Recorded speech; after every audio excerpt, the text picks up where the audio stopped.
తెల్లవారితే చక్రవర్తి అయి రాజ్యమునేలే రామయ్య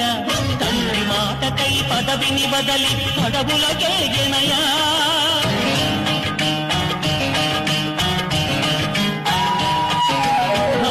జనులను కావగ వచ్చిన మహావిష్ణు అవతారమయ్య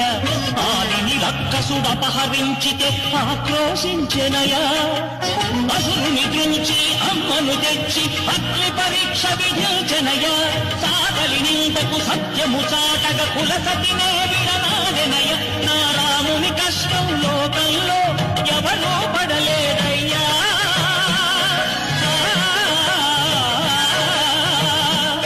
నా రాముని కష్టం లోకంలో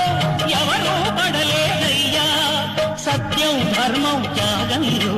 అతనికి సరిలేదయ్యా కరుణాహృదయుడు శరణను వారికి